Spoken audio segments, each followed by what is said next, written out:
My name is Zana, and I'm doing this video because we need to talk. It's become clear to me that a great deal of us suffer from the illness of patriarchy. So many things in our system today come from patriarchy, including racism, colonialism, capitalism, classism, and of course, sexism. It's because of a phenomenon called white fragility and male fragility.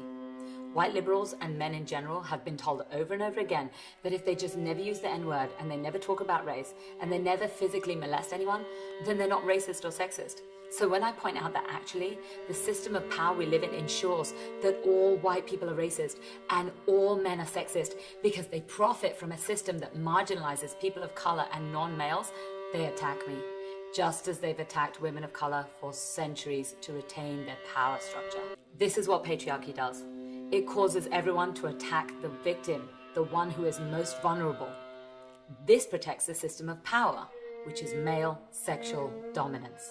A patriarchal society wants women to shut up, and we have a long history of men confining women to mental asylums because those women didn't behave the way men wanted them to behave. We have a long history of men saying women are crazy and emotional when they dare to speak up about abuse. We have a long history of those same men lashing out at women, assaulting them, murdering them, because those men couldn't deal with their own emotions. In a patriarchal society, women are supposed to quietly submit to oppression. That's their role. We're supposed to accept crass jokes, innuendos, lewd gestures, physical intimidation, sexual assault, rape, and murder. Everyone knows that. What a lot of people don't know is that some women who've been forced to fill this role their whole lives can feel outraged when another woman refuses to play the part. It's called internalized oppression. In a patriarchal society, women are always considered to be the problem. So even when she defends herself, she's seen as the aggressor. Cops don't protect women, they protect the patriarchal power structure. Many cops are ex-military. 8 out of every 10 women in the military experiences rape and/or sexual assault while serving. It's officially called unwanted sexual contact to protect the men who perpetrate these crimes. And those same men go into our police forces. That's why Blue Lives Matter have been posting hate videos about me, ensuring that rapists and stalkers target me. The cops are the very perpetrators of rape culture, but women have been indoctrinated into thinking that the police are there to protect them. Men target us because they know we have no power. They know the system won't protect us. That's called white supremacy. That's called white patriarchy. But the white women tell us that the way to deal with it isn't to stop men from targeting us. It's to hide our own bodies and our identities while trying to be white. That's even more white supremacy. Men of color were never allowed to be men.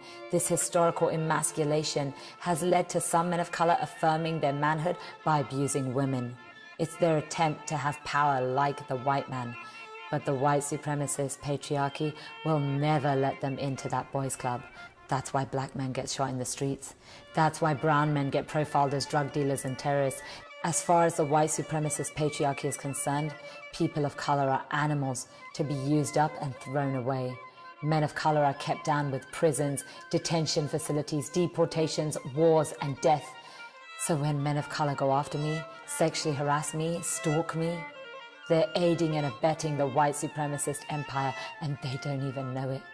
If you're a man, use your privilege to educate others about patriarchy, but always be humble before the voices of those who are oppressed. You followed their lead. If you're a woman, a queer or transgender person, and/or a person of color, know that the way you are abused is not your fault. You didn't do anything to deserve it. You were simply born into a body that patriarchy despises. You were born into a body that is objectified and commodified so that those in power can keep their power.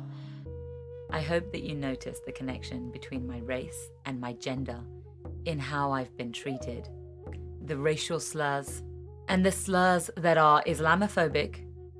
I'm not Muslim, but that's not the point. The fact is that Islamophobia is just another type of racism. The slurs against my background from India and my background as a brown woman. All of those things are wrapped up in imperialism, in white supremacy, in racism, and colonization. I'm actually not a Black Lives Matter organizer because I'm not black and I would never try to co-opt the struggles of black people. But they put that name on me because they knew it would bring out the white supremacists. They knew it would bring out all the racists. And they knew that that was the best way to make sure that I was physically unsafe. So when you're a model minority and you think, oh no, but it's okay for us, at least it's not as bad as black people. The truth is, until black people are free, until women are free, until gay and transgender people are free, no one is free. No one, including us.